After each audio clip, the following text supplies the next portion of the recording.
Craig, I want to throw the house on United to win the league. We're going to win absolutely everything. We're going to win every game 4-0. We're going to win the league. We'll probably top Europe, and I'm sure we'll probably win the World Cup too. Who should I bet with? I mean, if you're thinking we're going to win the World Cup, well, it's got to be mybookie.ag. All your nailed-on winners will be in your bank within 2 business days. For all new sign-ups, they'll give you up to a 100% free bonus. If you deposit $1,000, they'll match it. Sounds good. So, mybookie.ag? Yeah, that's right. And don't forget to use promo code United100. Yeah! The shout now. Well done, Bobby Charlton. Well done, Manchester United. It's a Sheringham, and Solskjaer has won it! Radisson saved it! United again! Ready! A magnificent goal by Robin van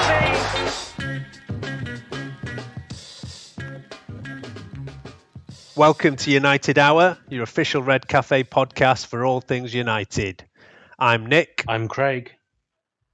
And I'm Ashwin. Yeah, Ashwin joins us last minute stand-in all the way from New York this week. Alex lost his voice, said he's sounding very much like Sean Dyche at the moment, so he wasn't. And I think Ed had some kind of technical problems. So yeah, thanks for the last minute stand-in, Ashwin. Yeah, I'm always ready, always prepared. Yeah, I think the last time we probably just had you on in the summer when we were actually playing out in the USA, right? Yeah, it was during the after like a few of the summer tour matches. I don't remember. I think it might have been after the Madrid match.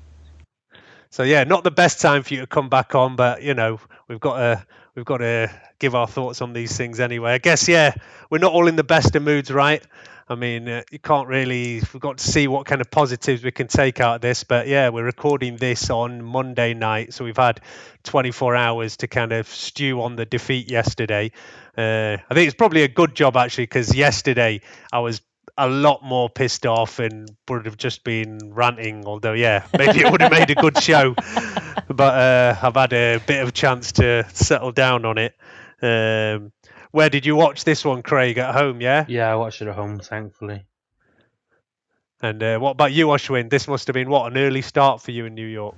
Yeah, it was 11:30. It's kind of weird that it was, because usually they do either 11 or noon here. So I don't know what that works out for, 5 or 6 basically for you guys. Yeah, normally it's 4 o'clock here, so it's half an hour later because obviously they had the Scouse derby fit in just earlier on. Right.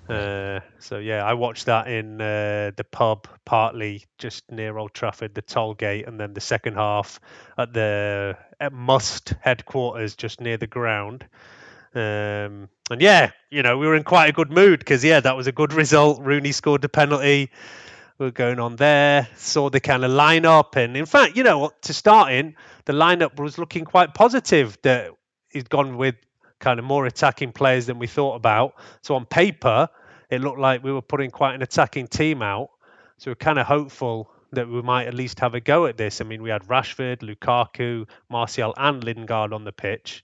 But yeah, possibly there weren't that many other options. I mean, were you surprised by the lineup, Ashwin, or did you think that's what it's going to be? Yeah, I was surprised, and yeah, it was positive. I totally understand that viewpoint for some people.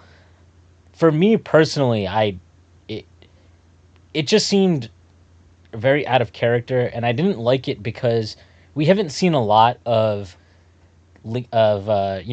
just those three, so Lingard, Rashford, and Martial play together frequently this season. So I thought it was, I don't know, I didn't really care for that, to bring that out in such a big match.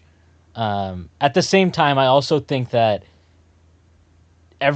without Pogba, it was either going to be too defensive, or this was his other option, which felt to me a little bit too attacking.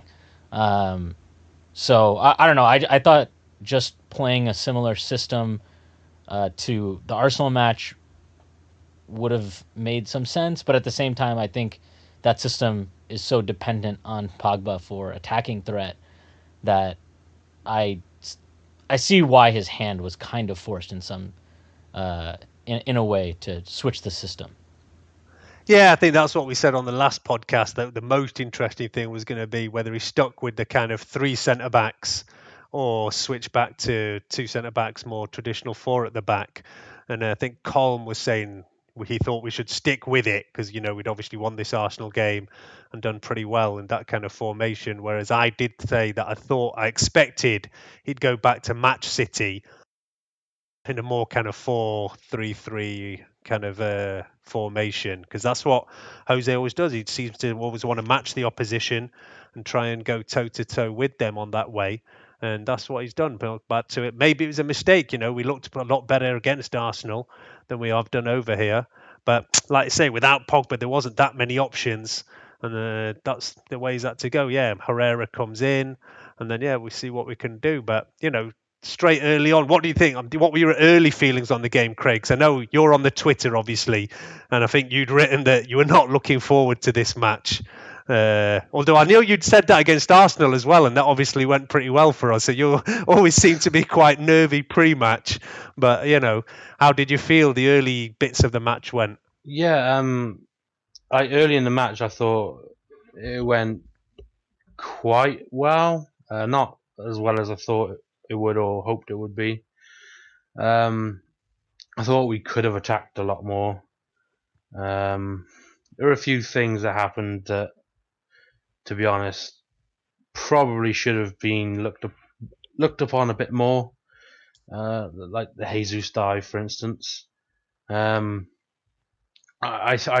just think that for such an attacking lineup, we didn't do enough of attacking, and like Ashwin said, Pogba not being there was the problem, because Pogba is the person who instigates most of our attacks anyway, and that's why we did so well against Arsenal, because Pogba was there doing everything. I thought we had a few little slip-ups, but for the most part we were doing well, and obviously until they scored, because of some defensive errors. I think they got played onside by Rojo, I think it was, who was quite far away from the action, but still playing them onside. I was disappointed, but also relieved at the same time, because we could have done worse, but we could have done a lot better. But like you said, I went into the game not confident at all anyway, because I thought we would sit back completely the entire game like we did against Liverpool. So I was quite surprised to see we did try at least. Yeah, we weren't as defensive as it could have been, I suppose. I mean, I kind of expected we might have had some kind of man-marking job going on. Herrera, possibly on De Bruyne or Silva, and I was kind of looking out for that early on. But it didn't really seem to be. Those were the instructions. There was no man-marking going on there. But in general, they had a lot of play, but they didn't really create any amazing chances early on. I've seen a lot of pundits and everybody talking afterwards, just talking about, City are on a different level, like, wave after wave. And it's true, obviously, they had loads of play, but, you think about, did De Gea have like any great saves to make in this match compared to last week at Arsenal, where obviously he was pulling out worldy saves here, there and everywhere? It was only late on that he really made a couple of great saves. And yeah, that was the really disappointing thing, that at the end we give away a crap goal from a set piece, which literally was like the last way I thought we were going to concede in this game. A set piece to quite a small Man City team. And I thought it was actually going to be one of our strengths, and where we might have a good chance of scoring was going to be kind of corners and free kicks. So to concede from that was absolutely gutting. Ashwin, where were you at kind of by half time? It wasn't too surprised. I mean, I was honestly surprised that we had scored, because I didn't feel like we created very much in that first half at all, or for most of the game it didn't feel like we created much. And my expectations coming in were just pretty low after seeing, with just Pogba not playing. I feel he's so critical to everything we do. Specifically in attack, obviously, he's just so important. So, to replace him with essentially Herrera, who I think I don't know what it feels like. He just has became very Van Gaalized, and he's a very risk averse player now when he plays. So, there are times when like last year against Chelsea when he played that forward ball to Rashford, you see that he still has that ability in him at times, but for whatever reason he's very restrictive. Even when he plays next to Matic, it doesn't feel like he uh, opens up his game to adjust to that. So I just wasn't that I wasn't expecting much. Like I said, I was very surprised by the lineup because I thought actually me and one of my friends we were talking about it this week, but as soon as Pogba got a red card, I sent him a message saying next week's going to be a Mourinho special because I just figured, he'll get all 10 guys behind the ball and that'll be the match. So I was just a very surprised by his setup, and then, but I guess even though the setup was different from what I expected, the actual way the game played out wasn't all that different. I like you mentioned, I was really just surprised that City didn't create more, and it didn't feel like they. I mean, both of their goals had an element of, you know, our own making to them, rather than any great brilliance on their part. So if there is a positive to take from the match, specifically, that would probably be it. I didn't feel that. Yeah, sure, they had the ball a lot more. They look better in possession. They seem more comfortable on the ball, and yet for all of those things, it did not at no point, or not at no point, but for the most part, I did not feel that they were creating really good chances. I actually thought, I don't know if you remember going back to last year, I thought both of the matches they had against us last year, they produced better chances than they did in this match. So I don't know what that means necessarily, but it was, halftime. I guess I would say I was frustrated, but I think I'm always a little bit frustrated when I watch us in big matches and we can't control the ball. Yeah, that is the frustration that you were playing at home and we're hardly having any play, and when we do, we were barely able to put together 2 or 3 passes, and it was mostly just long balls, hopeful balls, hoping maybe that Lukaku will get ahead and somebody will latch onto it. And the problem was Lukaku wasn't winning enough headers, and the odd time that he did win the header, there wasn't anybody who was really reading it to jump onto that second ball. Really, it's because we're just not used to playing in that way. It's the way that you play teams like Sam Allardyce and Pulis and managers like that get their teams primed for this. We're lobbing up a ball, everybody get ready for the knockdown, and our players are just not on tune to that kind of thing, really. And anyway, like I said, Lukaku is not even winning enough headers. I was pretty disappointed with Lukaku today. Like, I've defended him a lot recently when he's been getting a bit of stick and saying, look, he's not been scoring, but he's still been doing a lot of good work for the team. But this was the first game where I felt really let down by him. He was virtually anonymous for most of it. I mean, okay, he didn't get much service or anything, but even then he can still be doing the hard running for the team and causing trouble here and there. And today, yesterday, I really felt that he was just lacking completely. Nothing much to talk about. And never mind that obviously, as you say, 2 goals given away, and he's got to take blame for minimum one of them, and if not both of them, really, right? I would say both. It was like you said, it was. I've defended him a bit on the calf too. I think that he's been.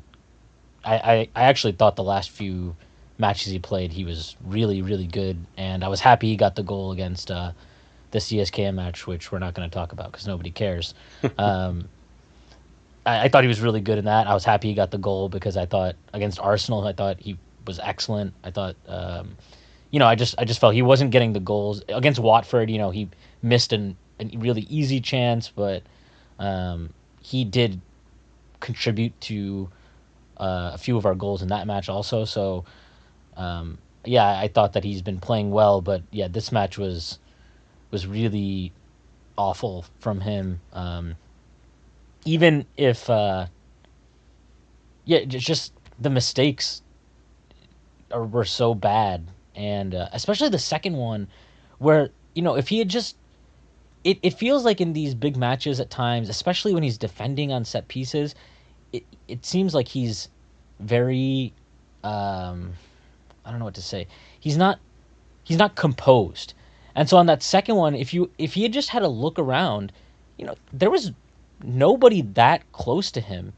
I'm not saying he needed to control the ball and, carry it out or anything, but didn't need to take a wild swing at it with his weak foot in that situation. If he had, like, again, if he had just kept his composure, he might have even been able to just chest that down for De Gea to pick up. Yeah, I don't know. Yeah, I mean, that's for sure. Like I say, for that goal, I definitely say he has to take the blame. I mean, you say he didn't even have time to make a decent clearance. But yeah, the first goal, you could argue he was a bit unlucky. The ball's come in and hit him and just run quite kindly to the City player for Silva to put it away. But yeah, the second goal for sure, he has to take a lot of blame for it. And that was, like I say, that is the biggest frustration, that two crappy goals we give away from set pieces. And again, a lot of luck to City as well, that, the ball runs for them in these occasions. He smashes it. The second one smashes against Smalling and just comes back perfectly for Otamendi. And Yeah, even on the first one, it's Otamendi again on him, and he kind of quite poorly challenges him, but it just hits him, and again runs kindly for the City player. So yeah, they're getting all the run of the ball here. But you can say, you make your own luck, and maybe they deserve it because they've had so much play. And yeah, we're running rings round us, really. I mean, we weren't keeping up with them. Did you think there was not much between the teams in overall play then? Depends on the way you analyze it. Depends on the way you analyze it again. And depends on what we want to let them do and what we didn't want to let them do. But I think when you see Manchester City play, you expect Manchester City to score great goals, not to score two disgraceful goals.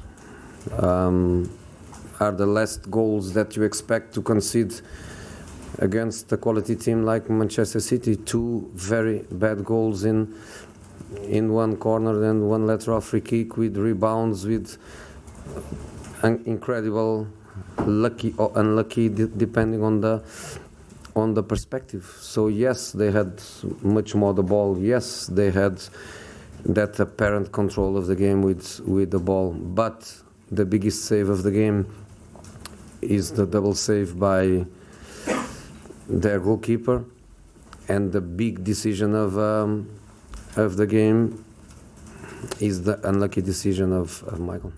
So yeah, it was.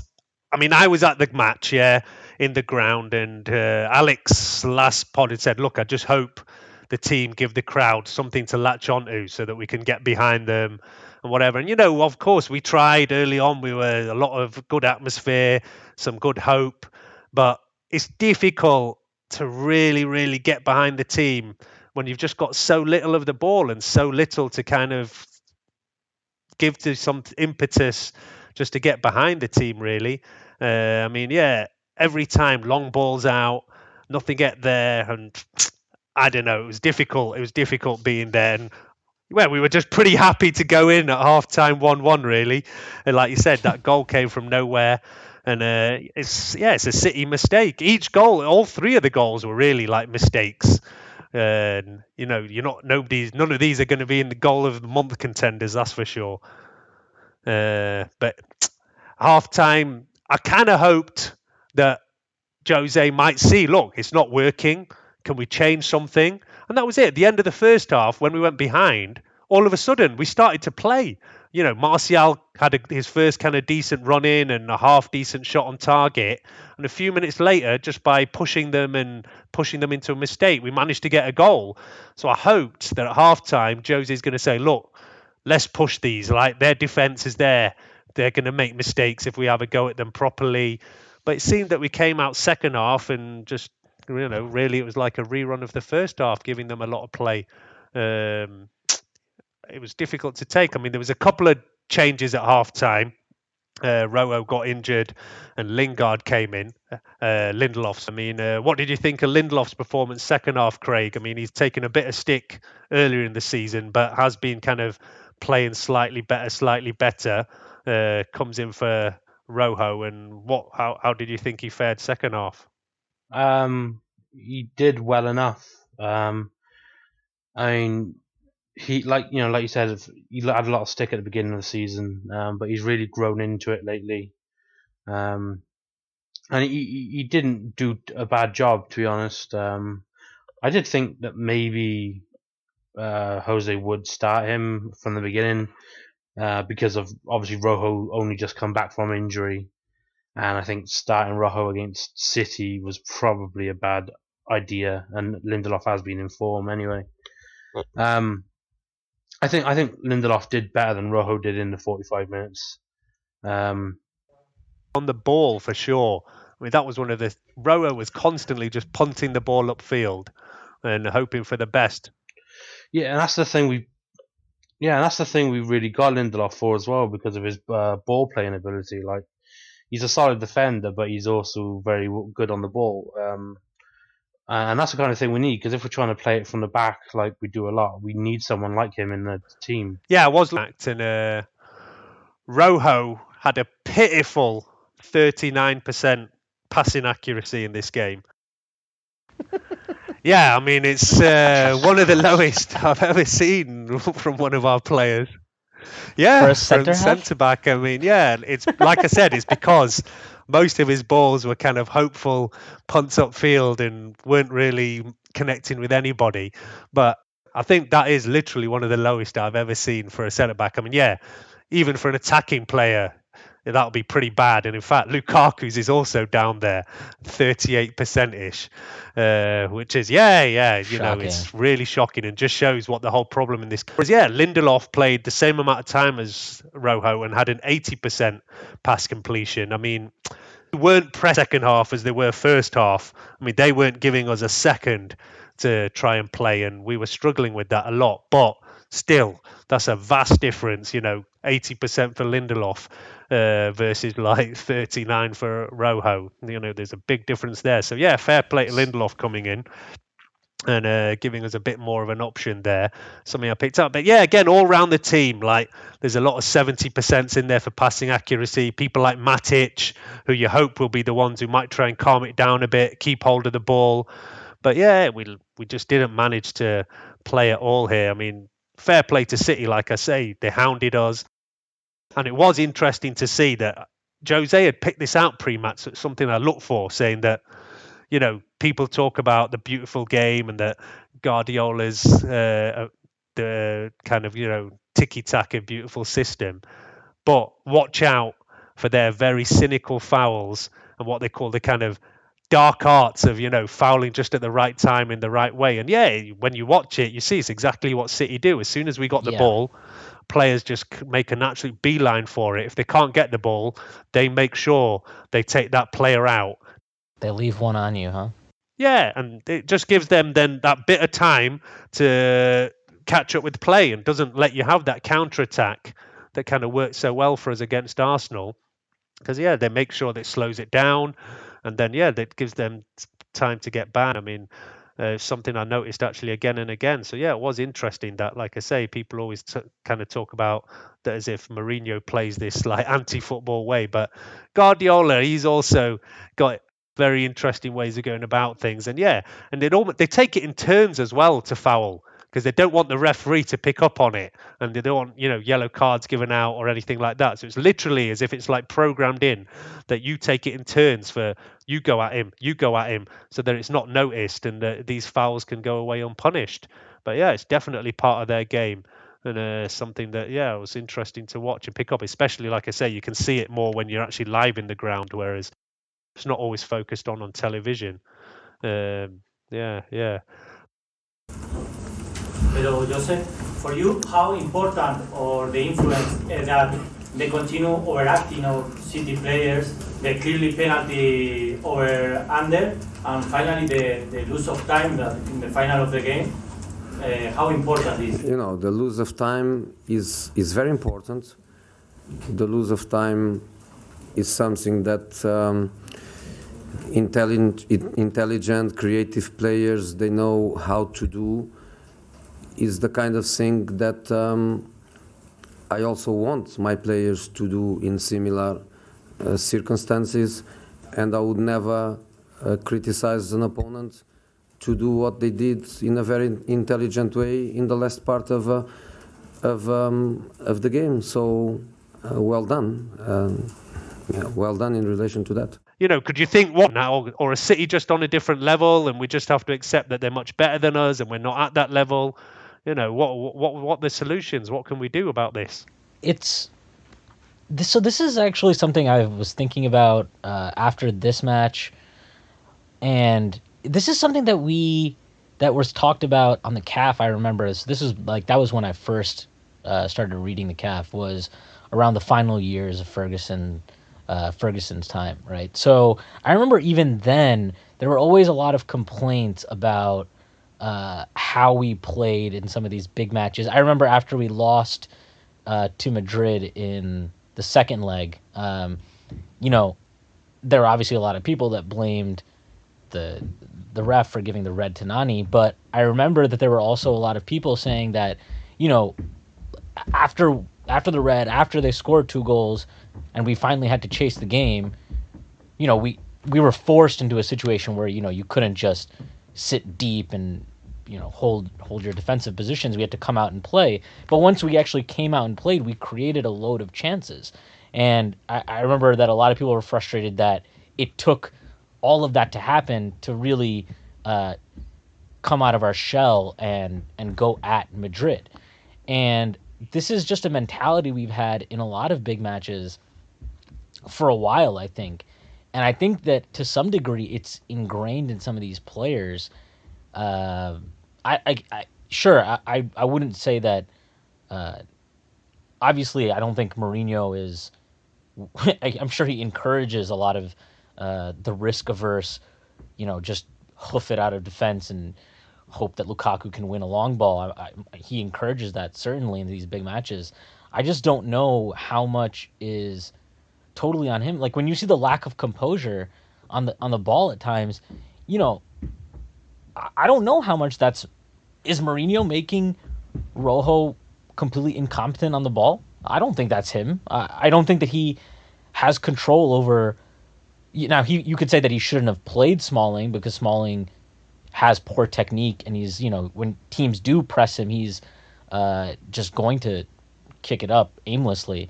But he's also arguably, I in my opinion, I think he's the best individual defender, which is really important in a match against City. So I understand why he's selected, but there are limitations to a lot of these players, and quite frankly, look, Pogba, he really does things at times that can be frustrating because he's showboating, and sometimes he's playing for the highlight instead of playing to win the match.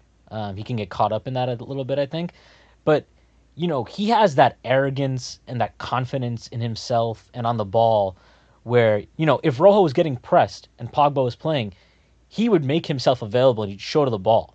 He would show to the ball and he would try to do something with it. He wouldn't just, play it back to De Gea 50 yards or something like that. He would actually try and, turn his man, go forward with it.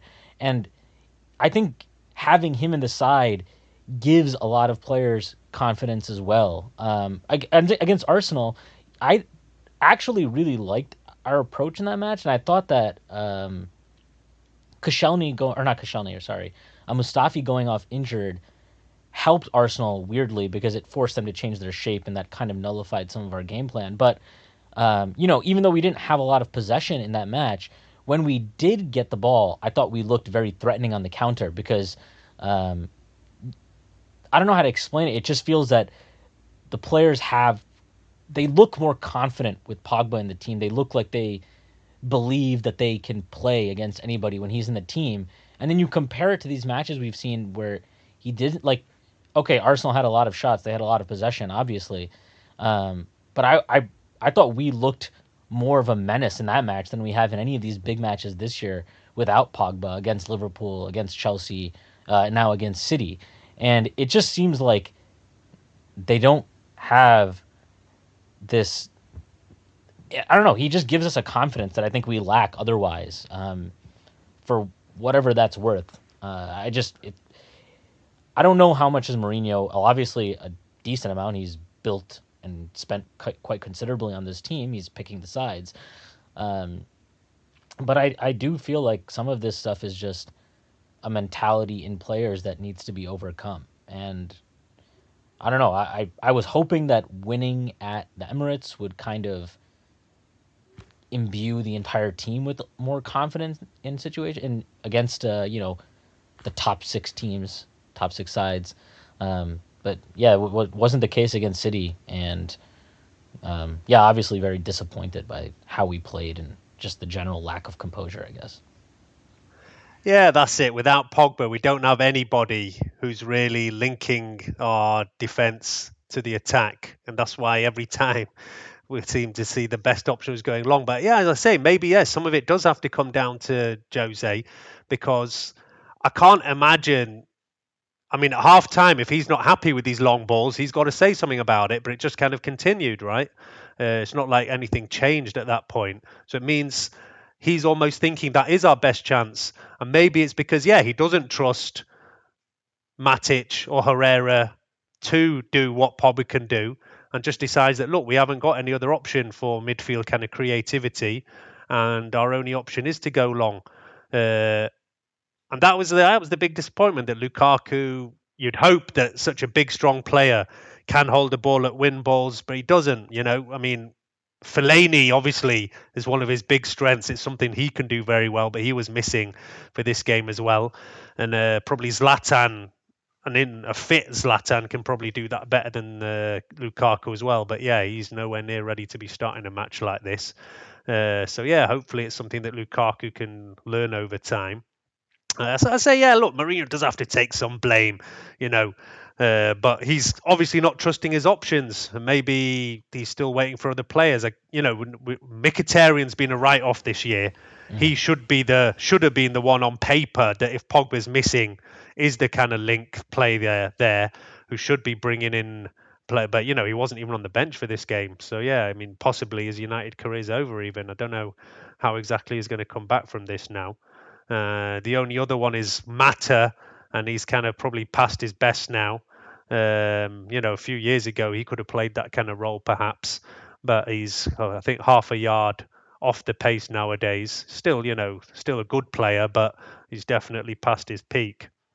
So yeah, well, I think we definitely need to strengthen in that midfield area, because yeah, with no Pogba, we've seen it before. Never mind against worse opposition than City while he was out for that month or 2 months. We weren't playing good football. So I think it's like I say, a lot of us had quite low expectations for this game, and a lot of it was down to the fact that Pogba wasn't going to be there, because we've seen how we've played without him this season, and it hasn't been great.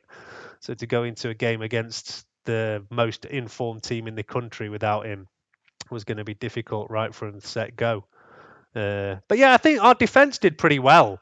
Probably better than they actually did against Arsenal. Like I say, we didn't let City create that many clear chances until later on in the game, really, when we were more chasing it. Early on, apart from these goals we're giving away that we've already talked about, there wasn't that much that they really worried us for. They had a lot of play here in the midfield area. But yeah, for clear-cut chances, I do not remember being too worried about it. But yeah, like I say, City weren't amazing. They were nowhere near as good as they've been earlier in the season, and they'd been on a slightly weaker run of form. But we were just really bad and had no play whatsoever. I mean, yeah, defensively you might say we were okay, but attacking-wise it was non-existent, really. I mean, Craig, I know we had a question from our good old editing guy, Mechanic, Dave, who does a lot of good work for us. And he was saying, look, what was our plan B? Did Jose have a plan B? And we made a couple of substitutions late on. And what did you think of those subs? Was it the right move, or did you want something else to happen? I think the subs were brought on too well, with the exception of Lindelof coming on. I think the other two were brought on too late. I think that you made the wrong decision with the subs as well. I think Ibrahimovic should not have replaced Lingard. I think he should have replaced Lukaku because Lukaku hadn't done much and he was responsible for both goals at that point. And he's clearly seems to be lacking confidence, and I think maybe Lingard, who is full of confidence and has been playing well the past few games, was actually trying a lot in this game and making stuff happen. And he should have stayed on so we could try and attack more. And we needed the quick, players who are faster, or a bit of dancers, so to speak, who can actually run and get around players. Because, like you said, Lukaku, like for such a big, tall man, he's very, very weak. He can be pushed off the wall very easily, which is something you wouldn't expect from him. And I think we did need to get a bit more physical, and he wasn't up to that job either. I mean, Mataron for Herrera probably should have happened a little bit earlier as well, because Herrera hasn't been playing well at all this season. Something's gone on with him, and I don't know what. I think Mata might have actually had something more to prove, considering he's probably not going to be here for much longer anyway. I just think that Jose got it wrong completely. I don't think he had a plan B at all. I think he had everything in one plan from the start, and plan B was nothing at all. Which, to be honest, against City, you need a plan A to Z. You need every plan in the book. But he clearly didn't, because he didn't change anything except for the subs. And the tactics didn't change. Nothing changed. We needed to attack more. We needed to do something more, and we didn't. So my thing with this is no plan B. These are his for this match. I don't know if anybody was that upset that Mkhitaryan didn't make the squad. I wasn't, because his performance here have been pathetic. So I didn't. Even if you're saying that he's some kind of, he could have been an option off the bench. I don't care to see him come off the bench because he's been just a joke the entire year. Well, at least since after his nice start to the year, he's been awful the last few months. But these are his subs. It's Lindelof, it's Jones, it's Mata, it's Ibrahimovic, Romero. Obviously, you're not going to bring him on. Luke Shaw and McTominay. Like, we can say that he should have a plan B, but what I don't know what he can really do with these players. Sure, we can is his mentality too negative in some of these big matches? I would say that's a fair criticism. I think that there are times where it's warranted. I don't know. I don't think a home match against any side really needs to be the level of negativity we've seen at times, though. But when he doesn't, the only time he really has a plan B to bring in, a game-changing player off the bench is when, when Fellaini is healthy, because Fellaini gives us an option that a lot of teams struggle against off the bench, no matter how much people can say that we shouldn't play in such a way or whatever. Fellaini changes matches, and we've seen that consistently throughout his career. So we didn't have Fellaini available. And then the only other time we have really like a game-changing player off the bench is when he doesn't start both Martial and Rashford. When he starts both of them, that you kind of see the drop-off in our available options in attacking areas compared to City, right? City, on their bench, they had, they had Aguero, they had Bernardo Silva. Like, I would love to have those options off the bench. That would be a great plan B to have, but we don't have that plan B. Maybe when Ibra gets healthy, that will give us something. And I agree, if he was more fit, I would have liked to. I agree with you, Craig. I would have preferred to see him come on for Lukaku than what actually occurred. But I don't know. I understand the criticisms of Mourinho. I'm not even necessarily saying they're wrong. I think they're grounded in a good place. I also think that there's a lot within the squad that just needs to be upgraded. So, is that on him? Sure, but he hasn't. To me, after the first few months of last year, I thought that this was, year 3 was really the year where we challenge. I'm a little bit disappointed we're not challenging this year, though I feel that's more because City is in such great form rather than us not having improved. I feel that he has certainly improved the quality of the squad and what we're capable of. It's just not all the way there, and it's going to require more investment in the transfer market.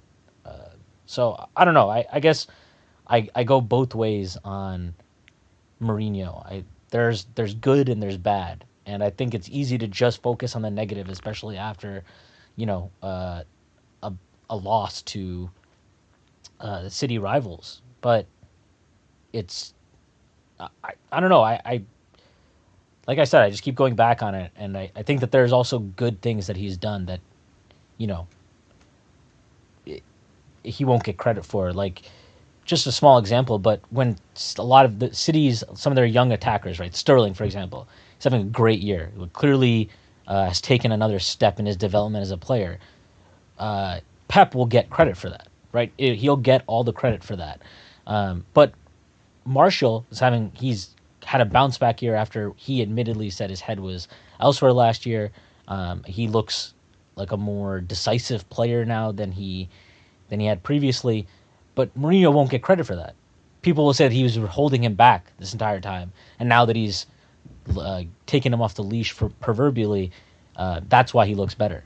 So I don't know. I think that it's easy to just say that he needs to have a plan B. I just look at the squad at his disposal in that match, and just in that match, not saying at full strength, but in that match, and I'm not sure what he could have done to change the game. Romero up front. Yeah, it is actually interesting. Romero up front, yeah. Well, he could have bought on your favourite McTominay, right, Craig? You think he would have been the match winner for us? I mean, I do kind of agree with you that Lukaku could have been taken off. At the same time, obviously, he has had that chance for us to still draw this game late on. Do you think it was a poor finish, or do you think what do you think? Do you blame him for missing that? Do you think he should do better, or was it a great save? It was a poor finish and a semi-great save. I think the first shot hit him in the throat, didn't it? I think it was good positioning by the keeper. I'll say that. Yeah, to be honest, the keeper didn't even know that much about that shot.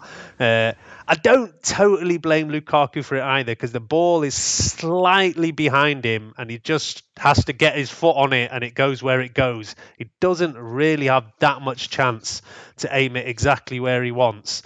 But maybe, a player in form and that is going in one way or the other. And it's just not been running for him so well lately. I do also... And it's something I remember saying last season about Pogba, that I think Jose's overplayed him. I mean, he's played every single Premier League game for us. He's even played some other games that I didn't think he should have been playing, like in the cup games here and there. Mm-hmm. He's played a lot of minutes and he just looks like he really needs a rest. And maybe it's time to give Zlatan a few minutes or let Rashford play up front. I think Lukaku's looking slightly tired. Are you saying that the Pogba red card is a blessing in disguise? No, not in the slightest. Not in the slightest. But yeah, Lukaku needs a rest for sure. Like, he's not on form here. But that's the annoying thing, that even though we didn't play well, we didn't have much, we still did have the chances to come away with at least a point in this game. That, all right, at the end of the day, City probably would have been happier with a point than us, because we were the ones who needed it to get back at them in that title race. But, of course, one is better than nothing. And, yeah, we still had that chance there. And, even like a free kick here, and later on we did have a couple of other chances from Rashford, and Lukaku had another opening that he kind of wasted. So, yeah, look, it wasn't, like I say, I've seen a lot of pundits and people saying that this was one-way traffic, United were never in the game. And, yeah, possession-wise, you can't disagree with that.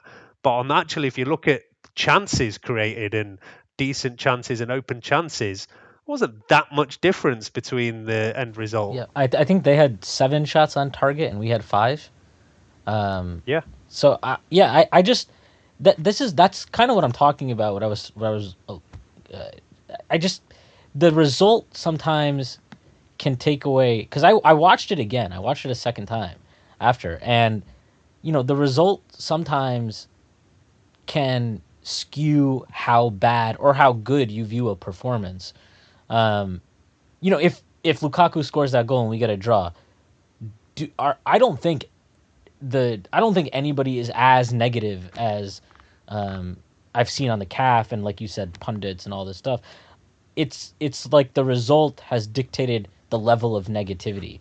Whereas, if we drew, we would have just probably heard about how Jose is set his team up on the counter and he wanted the draw, so he's happy with the draw, and he doesn't like. It would have been the normal complaints versus what I think to some degree are really over the top complaints after this match. Because I don't know, did you either of you think that with Pogba? Well, I don't remember what your predictions were in the last pod, but I was thinking in my own head. I was thinking, if we get a draw, I think that I would probably take that, just because I think Pogba's that vital of a player for us.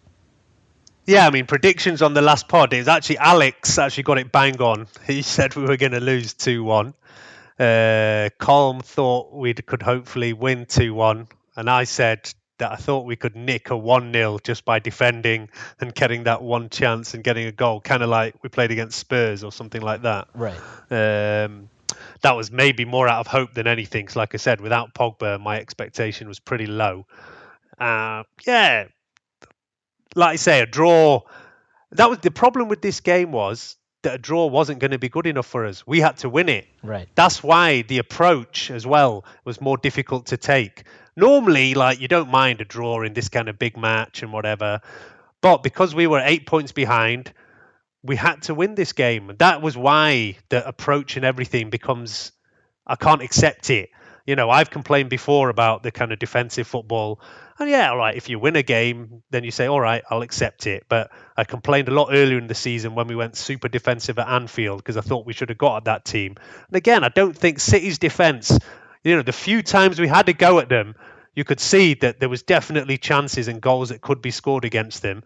So I think it's just a shame that we didn't give them more to go at. Like Walker had a yellow card after like a few minutes. Yeah, 4 minutes in, he got a yellow. And we didn't really go at him and challenge him enough to say he's like then thinking about that and he's going to be very wary of getting sent off. But there wasn't enough on it, really. I mean, yeah, it was mostly Martial against him. And it was interesting that he kind of was switching round Rashford and Martial. Like before, always Rashford's kind of been given to go on the right, Martial on the left. This time he was trying Martial right, Rashford left, and seeing what kind of works and what doesn't work. And I think that's part of the problem. Still, it was a bit of an experimental lineup, whereas City are obviously playing in a way. They play every single week. Everybody knows what they're doing. The same players are in position. Although they did also switch their wide players, interestingly, that Sane and Sterling normally play the other way around. So they did also switch that as well. But more or less, they're doing what they do every week. Whereas we're playing a kind of lineup that haven't necessarily played like that before and almost hoping for the best. And like you say, when you do look at the kind of benches and the squads, and I think that's one of the things that Guardiola gets so much praise that, oh, look at this amazing team, look at these amazing tactics, the way he gets the team playing. But some people do forget. I was looking at it, and look, Jose and Guardiola coming at the same time. He's bought in 12 players, spent around 400 million, just over 400 million. Jose's only bought in 7 players, spent just around 300 million. So yeah, there's like a good 25-30% more investment on their side. And the main thing is he's bought in a whole new team. 12 players he's managed to bring in over 2 seasons, whereas we've only bought in 7. So yeah, there's a big difference there. The team was stronger. Like the squads that were inherited, you can't even. There's no way anybody a neutral would look at those squads and say that Guardiola inherited a less talented side than Mourinho, right? I mean, he inherited Kevin De Bruyne, he inherited Sterling, he inherited Aguero. Those are 3 of their best attackers, and David Silva. Yeah, so Silva as well. Yeah, so that's 4. Like, look at the attackers that Mourinho inherited: Martial, Rashford, Lingard, Rooney. I mean, this is not exactly like a murderer's row of attackers here, right? So like we can talk. I think that 300 million is obviously not some small sum that Mourinho has been handed. It's a substantial investment. But we also know that the market is more expensive, especially for these attacking players now, than it has been previously. And, midfield was a mess that he inherited. Schneiderlin was, awful. Like I think there were just more areas for improvement. So, can we really look at our squad this year side by side with City? Other than areas in defense, I don't, and not even in the fullback areas. So just maybe central defense, overall department, central midfield, wide attacking areas, striker. You would probably take City's squad in most of these areas over United's squad. So yeah, is Guardiola a great manager? I think so. He's definitely, at the very least, he's very, very good. But he also has, like he just has a great squad also. So yeah, I don't know. I guess I'm not saying like again. Yes, Mourinho should do better. He has to do better, but I also think the squad needs to be improved. Like you said, you said it. He plays Pogba all the time, but we see why he feels the obligation to play Pogba all the time, because when Pogba doesn't play, we look so much less of a threat in attack. I think that's the big thing that I've gotten out of seeing us with Pogba at the start of this year, and in the time that he's missed since then. He makes everything look so much better, and especially later in matches when if we're ahead on the counter, Pogba, his work rate, his ability to get up and down late in matches is incredible for a player his size. I don't think he gets nearly enough credit for it. That third goal against Arsenal, that was like 65th minute of a match where we were defending for such long periods, and he made a run, all the way from his own half, basically on the edge of the box, rolls Koscielny and sets up Lingard for a tap in. We can talk about tactics all day, but you need the players that can do stuff like that. And when I look at what was available for us in this match, it's frustrating that we lost. I think how we lost is another concern, but I'm also not that surprised that we lost. I don't know.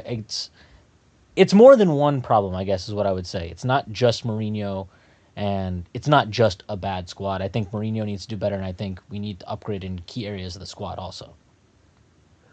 Yeah, I kind of agree with you on all that, really. Like I say, I did want to point out that particular stat because I think that Pep gets a bit too much credit when at the end of the day he spent shitload of money, bought in a whole new team. Whereas, all right, we've spent a lot of money as well and should be doing better, but he's bought in 12 players versus 7, spent an extra, 100 million in there. So, yeah, I do think people need to remember this kind of thing. But, yeah, the one thing we haven't mentioned yet was the penalty. And that's Mourinho in his post-match comments has basically just been focusing on this. He's been saying, listen, we were hard done by. We could have easily drawn this game. That should have been a penalty. And that, their keepers pulled off 2 worldy saves, whereas our goalie's not really had that much to do.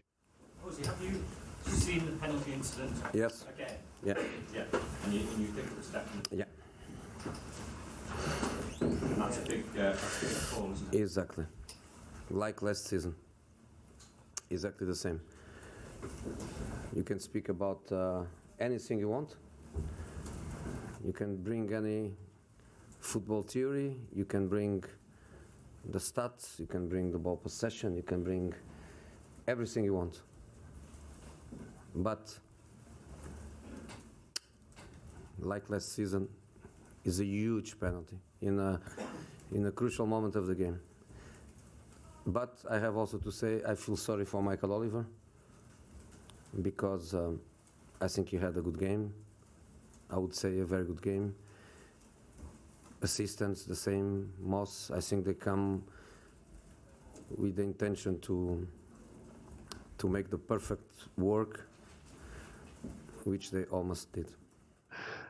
Craig, what did you think? Pen or no pen? It's a tough thing to say, really, because you have to know what was going through Herrera's mind as well at the time, I think, because yeah, Herrera's foot, like, because they said they didn't give it because of the fact that Herrera put his foot where he did on purpose, so that it would be impacted by the defender's foot. But did he do it on purpose? Like, it could have just been that that's where it was natural for him to put his foot at the time. And you do see it all the time in football where a player will just put their foot somewhere just so someone else will run into it or so that they will get knocked over. I think real time definitely looked like a penalty. I don't think Oliver really would have had the right view or the referee and ability to say whether or not it was truly a penalty or not. I think a normal referee probably would have given it as a penalty. But it is Michael Oliver, and he is about as competent as a baboon at refereeing, to be honest.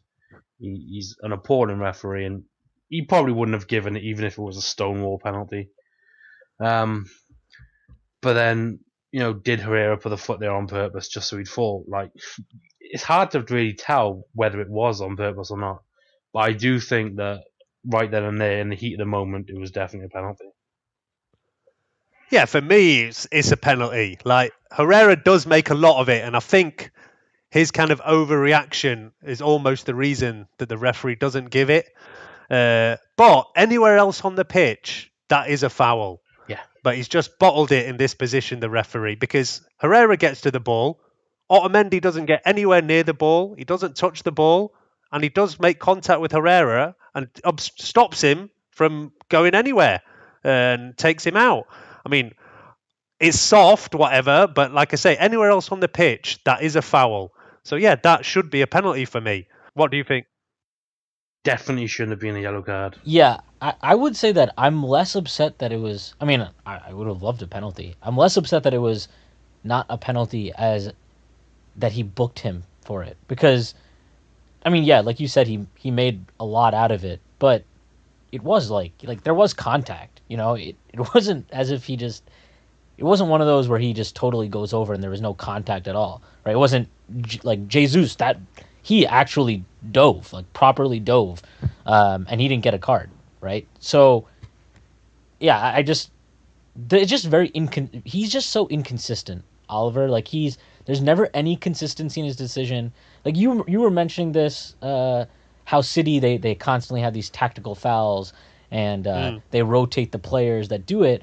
Last year when we played Chelsea, he gave Jones a warning for fouling Hazard, and then when Herrera fouled him the next time, he essentially sent off Herrera. That's not consistency. He just has no consistency, and he really does seem like he has it out for United. I don't normally care to go down that road, but some of the decisions we've gotten with him are pretty shocking. Yeah. No, yeah, definitely. It's not my favourite to see on the team sheet for sure. And like I say, Jose focused very much on this and kind of put it down to this pen. And it's kind of the way actually Fergie used to do this a lot as well. When the team hadn't played well, he'd focus and blame the referee. Although actually, at the same time, Jose said the referee had a decent game and just made a mistake on that one. But yeah, I mean, anyway. But look, that is the weird thing about this game. We can't be happy about the way we played. And, City outplayed us for large periods of the game. But we still could have very easily, on the run of chances, drawn this match. And that's the kind of weird thing. And that's almost maybe Jose's not that upset in the way the game went. I think he'd probably just be upset that we gave away 2 crap goals and thinks that Lukaku probably should have scored and that we should have had a penalty. And I think he'd probably do exactly the same thing again. He probably thinks that the only reason we've lost this game is a couple of defensive mistakes that shouldn't happen and that, the referee's not giving us a penalty. And I think that he would almost be happy with the way this game went. And that, for me, is actually more of the problem. Because I can, as a fan who's going to the match at home, watching my team have very little possession, hoofing the ball around, I can never be happy with that. Even if you win the game, you'll say, look, I'll take it. And I said that pretty much. I said, look, I'm not fussy for this one. If we have 25% possession and nick a 1-0, I'll take it and celebrate it. But, it's difficult to really be joyous. And you see this City team, and obviously that's been a bit of the story afterwards, where they've been celebrating in the dressing room with bloody confetti as if they've like won the league already. And I don't know, there's stories coming out now about a bit of argy-bargy in the tunnel and whatever, and not sure exactly what's gone on there, but somebody's had a bloody nose somewhere. So yeah, maybe Lukaku didn't hit target in the match, but I think he was involved somewhere in the tunnel. Yeah. But yeah, look, I think I'm definitely writing off the league now. Or either of you two think we can still get back into this one? Probably not. I mean, there's always a chance. I mean, we've overcome worse. But I just can't see City dropping enough points for us to do it. I think we can still keep winning, but it's about them winning as well. They just won't stop winning for a while. Like, they might slip up at some point, but I just can't see them doing it enough. I hope they do. Yeah, it looks like it's kind of a battle for top 4 and second place now, and thankfully nobody else had a great result this weekend, so we've still got a little bit of clear space between us in third, fourth, whatever. But yeah, it does look like the league's a bit of a write-off, and then then maybe we have to focus on Europe, and kind of leads us on quite nicely to today's Champions League draw. Obviously we've got Sevilla. I think we've got to be happy with that. There was a pretty good chance of us getting Real Madrid, Bayern Munich, Juventus. So I think, it's a draw we can't really complain with. Team we've played a few times in group stages, and I think it was like 0-0 about 5 times against them. We've never had any classic matches against Seville, but it should be a match that we go through. And that's it. I'm guessing you guys are pretty happy with that draw, right? I mean, it could have been a lot worse, and we should be expecting to go through now. Yeah, there's a lot to like about the draw. Yeah, it's one of the better options we could have had, to be honest. I mean, like you said, we could have easily drawn Real Madrid, and I don't fancy going out in the last 16, to be honest. I think we've got a very good chance against Sevilla. So it's quite favourable for us, thankfully. Yeah, they were obviously in Liverpool's group in the group stage, and had that game where they were 3-0 down and came back to 3-3. That's the main kind of talking point for them this year. So yeah, I mean, they're no mugs. I think they're sitting about 5th in La Liga this year, just below Real actually. So yeah, they're having a decent-ish season, but definitely a team that we should be expecting to go through against, especially with the second leg at home. Yeah, and that home advantage. But yeah, it's a big break now because that's not till towards the end of February. So yeah, we do have to kind of just focus on the league. We do have a Carling Cup game coming up as well, so we're still in. We'll probably win the League Cup now. Yeah, maybe. I'm not too arsed either way, really. Like I said earlier in the season, I was hoping we could forget that so we can focus on the league, focus on the Champions League. But now, I mean, you say the league is a write-off, but we still definitely got to fight to keep in that top 4. And I guess finishing in the top 4, if you look at the big picture, is progress for us because we haven't done it last season. That's 2 seasons. Yeah, it's the other good thing about the draw too is so one of Chelsea or Barcelona will go out, one of Madrid or PSG will go out, and then one of Juventus or Tottenham will go out too. So. You're avoiding at least one of these teams that would be, I guess you would qualify as more competitive than Sevilla. Not that anybody at this stage is a total joke or anything, but you'd definitely prefer the draw we got than what was possible. Yeah, every team that's left in there now are decent teams. I mean, like I say, I think most of the English clubs are pretty happy with their draws. Only Chelsea will be really upset, but they finished second. So, yeah, that's the way it goes. Tottenham probably got the hardest draw for the teams who finished top. Yeah. But, yeah, we'll see where we go from here now. Like I say, it's a few months. So, yeah, we'll talk about that more when it comes back round in February. It'll be on Valentine's Day, isn't it? I think we're actually playing the week after. Oh, is it? I think, we're on the 21st of Feb, and then because it'll be over 2 weeks, all those matches. No date night football for United fans then. Girlfriend in the restaurant, TV behind the girlfriend. pretend to look at her all the time. Yeah, don't have that dilemma this year or the week after. So yeah, you can have your Valentine's Day night out. Yeah.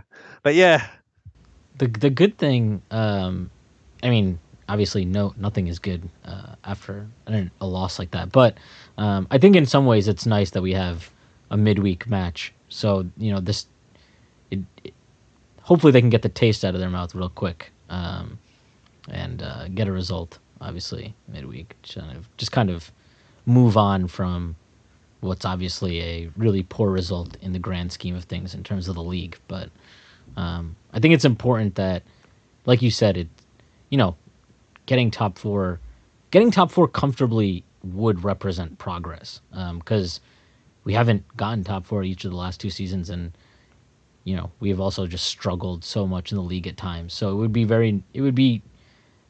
it's not obviously you don't get to it doesn't go in your trophy cabinet or anything, but I think it's important that we do realize that that's something that's worth playing for and taking seriously. And look, you never know especially in the Christmas time, it's so busy. Who knows? Maybe City draws a couple of matches. Maybe you can get in closer than you think. Who knows?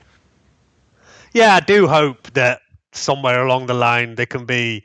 Not that I hope we get back into it, but just even for I've got friends of mine who actually hate United, but even they were saying, I hope United get a result because I don't want this league to be over by Christmas.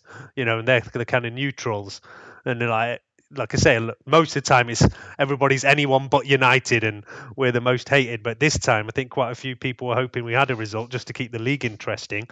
So yeah, let's see what happens. Like you say, a lot of games coming over the next few weeks. We've got Bournemouth in a couple of days on Wednesday, and then West Brom on the weekend. I think, Craig, you've had a look at what kind of run of form these teams have been in, right? Yeah, West Brom haven't won since the 22nd of August, which is a long time to go without a win. That's amazing. Yeah, I didn't actually realise they'd been that bad. Yeah, they won the first 2 games in the league. They won the EFL Cup in the round that they played in, and then they've drawn 7 and lost 7 since, as well as losing in the next round of the EFL Cup. So they've been doing quite bad. They're 17th in the league at the moment. That's amazing that they haven't won since August and they're still not in the relegation zone. Yeah, I think it's because Crystal Palace and West Ham just did bad as well. Yeah, that's true. I think there's not much between those teams at the bottom. I think, there's just 3 points between like 7-8 teams, and everybody's kind of in that melee at the bottom this year. Obviously, West Brom have got rid of Pulis and bought in Pardew. Yeah. Good memories of Pardew, Craig? Oh, yeah, watching him on the touchline dancing like a fool. I'd much rather Pulis in charge, to be honest. We're from the same place. Oh, yeah. Proud Welshman, yeah? Yeah, well, he's from Newport as well, and that's where I'm from. So we're actually from the same city as well. Okay. Pardew was just an idiot, to be honest. So, yeah, look, obviously we're expecting that West Brom aren't going to change that non-winning run against us. But, yeah, Bournemouth first up on Wednesday. They just drew on the weekend, didn't they, against Palace? Jermaine Defoe got a couple of good goals, I saw. Yeah. One was his second goal was amazing. Yeah, definitely. Memories of like Marco van Basten or something, I think they were saying on the telly. But yeah, he's been injured for a while and has come back and looks, he's always going to be a danger. But yeah, that's at home. I do still remember that time Bournemouth came round and the match was called off from a bomb scare. That's the time I always remember when Bournemouth at home comes round. It was the bomb scare day when the match was called off. But I'm assuming we won't be having that in 2 nights' time. What's going on with Bailly? Is he like, what is his injury? What even happened to him? I saw today that they're saying he's actually going to be out longer than expected because I think last week Jose had said he might be in contention for this weekend, but now they're saying not to expect him back until the new year. I think something happened to him on international duty and he's then just not recovered very well, and I think he's a write-off till the new year. Jones at least was back on the bench on the weekend, so I think he'll probably come back in on Wednesday. Yeah, I hope him and Lindelof get a start. Maybe Zlatan will get a start. Yeah, I definitely expect to see Jones. I think maybe it's time for Lukaku, like I say, to have a rest. and it's a good time to let Zlatan have a start. Bournemouth are no mugs, but it should be a routine home win for us, right? I mean, what kind of form have they been in, Craig? They've drawn 3 and lost 1 of the last 4 games. If we chuck it up to 5 like we usually do, then they've won 1 as well. So they've been doing okay. Overall, over the season, they've only won 4, drew 4, lost 8. They're actually 14th as well. They're only 3 points above West Brom. But Bournemouth have actually played 4 of the top 6 so far, and they've lost all of them. Whereas with West Brom, they lost 3 and drew 1, I think. Yeah, they drew against Spurs. But the funny thing about both teams is that they've both faced the same teams. They've both faced Arsenal, Chelsea, Spurs, and City. And both teams against City was the 2 games where City needed a lot longer extra time than was given to score in order to win the match. So it's just funny that both our next games are those 2 teams that took City right to the end. Yeah, I think it's really important that we come out with the right attitude. Like I said, I don't know, it's very difficult, I think, to bounce back from a loss like that. Because, as much as we were disappointed by how they went about the match, I thought that the effort was definitely there. I thought that they competed. It wasn't, just a capitulation or anything like that. So that can be deflating. So I hope that, that they are able to get a positive result. I hope they come out strong, and try to take control from the off. That they don't let Bournemouth get a foothold into the game. I guess I just still have some flashbacks to some of our really annoying home draws last year. So I hope that we don't fall into a similar malaise now. Yeah, and that's up to Jose again to get the team firing back, like you say, after a defeat like that, where players are kind of going to feel now that the league is out of reach. They do have to pick themselves back up and realise that, we're still in a battle just to be in the top 4, really. We're in a pretty decent position because I think it's 3 points to Chelsea just below us. But, everybody around us is kind of dropping points here and there. And that's the thing. City have just been way ahead of everybody this year, and that's been the sad thing. They've got Tottenham this weekend, so maybe it's a chance that they might drop points there. I mean, Tottenham were on good form this weekend and seem to turn up often in some of the bigger games. So, you think if Tottenham get a result, will the English media go crazy? They won't go crazy because it's still going to be 8 points. But, at least starts making things slightly more interesting. And that's the thing. One defeat might start putting some kind of worry in there. Who knows? I'm almost trying to convince myself, really. But let's see what happens from here now, like I say. But I agree with you. Jose's got to get the players going back up again. I'm sure they're going to be pretty gutted after that. And just, say, look, we'll keep going, do our thing, see where we can finish. And, finishing second will still be a lot of progress for us. The big picture is I do think that we're still progressing as a team. We're, not quite there yet. Still need a couple of transfer windows maybe to start competing with City. And, like I say, let's not forget they've had fast forward of bringing in a lot more players than we have. So, not all is not lost yet. So, quite a semi-depressing kind of podcast, I guess, this week. But I think we kind of agree that it's not maybe as bad as it might be. And it's just City have been in too good a form this year. Much better than they're heading on their current form for a record kind of Premier League points total. Which is unexpected. So we're not having a bad season in our own right, but these kind of defeats really do hurt and then make people question a lot more than maybe you need to at this point. But look, I don't know when we're going to be next back because it's always difficult with the run of games around Christmas and people being busy. I'm not promising any pod next week, but we'll see. We'll try and pop up some point before the end of the year. Thanks, Ashwin, like I say, for filling in last minute, and we'll try and get you back into the regular rotation when we can. And like I say, let's see when we manage to record again now. So yeah, I think that's about it for this week. Good night from me. Good night from me. Good night from me also.